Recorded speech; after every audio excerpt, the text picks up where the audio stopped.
केले, आक्रमण केली, दुसऱ्यांकडनं राज्य हिसकवलं, स्वतःचं राज्य स्थापन केलं, असे अनेक राजे आहेत. पण भारतामध्ये अजून एकाही राजाला स्वराज्य संस्थापक म्हणत नाहीत. स्वराज्य संस्थापक म्हणजे काय नेमकं? कधीतरी राज्य होते, त्यांनी बी राज्य स्थापन केलेली होती, त्यांनी बी शत्रूंच्या विरुद्ध युद्ध लढली होती, जिंकली होती, शत्रूंच्या ताब्यातले प्रदेश घेतले होते, स्वतःचे राज्य स्थापन केलेलं होतं. पण छत्रपती शिवराय हे असे एकमेव राजे आहेत या देशामध्ये की ज्यांना स्वराज्य संस्थापक म्हणतात. का म्हणतात? काही मुसलमानांच्या विरुद्ध लढले, राज्य स्थापन केले म्हणून का? नाही, असे अनेक राजे होते जी मुसलमानांच्या विरुद्ध लढत होते, मग त्यांना काय म्हणते स्वराज्य संस्थापक? असं वेगळं काय कारण होतं की ज्याच्यामुळे त्यांना स्वराज्य संस्थापक म्हणतात?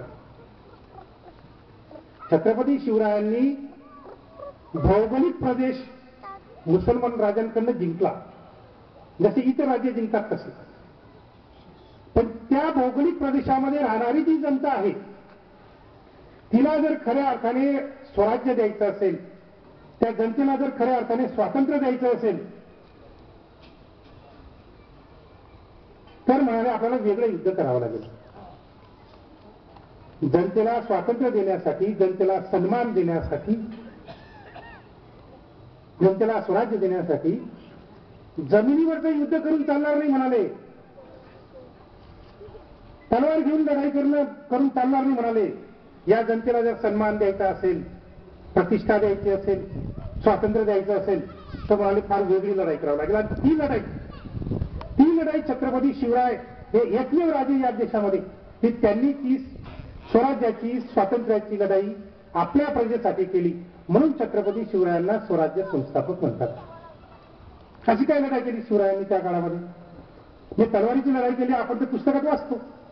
इतक्या लढाई केल्या, तितक्या लढाई केल्या, या राजाच्या विरोधात, त्या मुसलमानाच्या विरोधात, ह्याच्या विरोधात, हे सगळं आपण पुस्तकात वाचतो. चौथीचं पुस्तक आहे मला वाटतं, अजूनही इतिहासाचं पुस्तक आहे, आपण सगळं वाचतो. अनेक वक्ते येतात भाषण करायला, ते सांगतात अफजल खानच्या विरोधात अशी लढाई केली, त्याच्या विरोधात अशी लढाई केली, तो प्रदेश जिंकला, हा किल्ला जिंकला, तो गड जिंकला, हे सगळं आपण ऐकतो. पण छत्रपती शिवरायांनी अशी कोणती वेगळी लढाई केली की जिच्यामुळे ते स्वराज्य संस्थापक म्हणून ओळखले जातात? ती लढाई मी तुम्हाला आज सांगणार आहे. त्यावेळच्या धर्मशास्त्रामध्ये असं